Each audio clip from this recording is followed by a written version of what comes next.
From the Republican National Convention in Milwaukee, I'm Greg Bishop with the Center Square, and we're now joined by Charlie Gerow. He is a delegate from the state of Pennsylvania for Donald Trump. And Charlie, I want to talk about all of the times that you've spent at conventions like this, but obviously still fresh in people's minds what happened Saturday with the former president and the assassination attempt.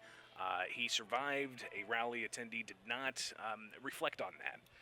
Well, obviously a very tragic moment in American history and a very poignant moment because, as you do in so many of these instances, you see the character of the attackee in those split seconds that occur right after the incident. And in Donald Trump's case, you saw a man of tremendous valor and courage, determination, and strength. And I believe that's what America's looking for right now. Now, how does this change the political conversation? There's been a lot of heated rhetoric used, existential threat, somebody who's going to tear down democracy, dictator for a day, and even on the other side, the former president using some language that Democrats will point to and say that that's too heated. How do we address that moving forward? Yeah, I mean, you never heard out of Donald Trump's mouth the words, "Let's put a bullseye on my opponent," but I believe that in both instances, you're going to see a tamping down of the rhetoric, at least for a little while, and hopefully for the rest of the campaign.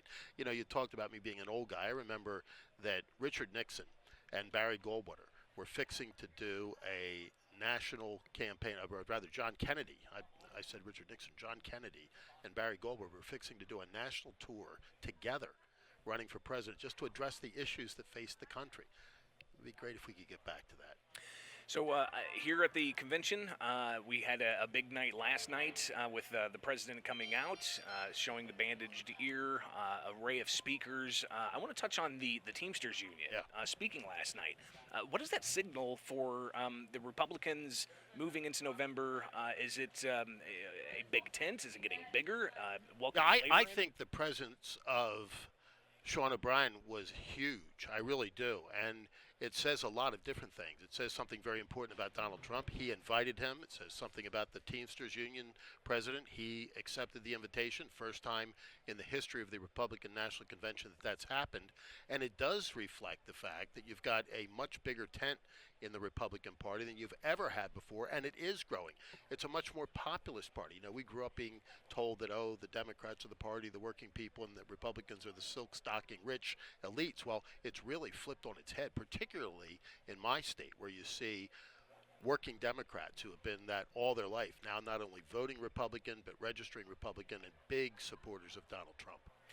Charlie, you've been at many conventions before we... You're not going to say how many. Before we sat down, you had said you go way back, 40 years even. How much have conventions changed in that time span? Well, it's interesting because you allude to the fact that I've been at a few. I've been at 13. This is my 13th convention. I started with Ronald Reagan in 1976 in Kansas City, which was the last contested Republican convention. And, of course, that was very, very, very different than what you have today, where everything is preset and really scripted and fine-tuned to the nth degree. A lot more excitement, but a lot more commotion in those days than today. Today, these are much more media productions than anything else. And it's pretty incredible to see the media operations here. Really I've even heard people say there's more media than there are delegates. Well, I believe that might be true. That very well could be.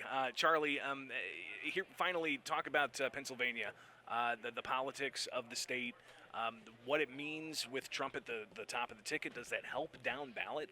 There's no question that it helps down ballot. Republicans, to be very candid, don't generally win presidential elections in Pennsylvania. Donald Trump in 2016 won the state for the first time since George Bush in 1988. So that was a huge breakthrough for the Republicans and for President Trump in particular. I have believed, even before the debate debacle, even before the shooting, that President Trump would win Pennsylvania and would win it handily. I won't say by a landslide. I believe now it potentially is a landslide in Pennsylvania. He's going to do very, very well.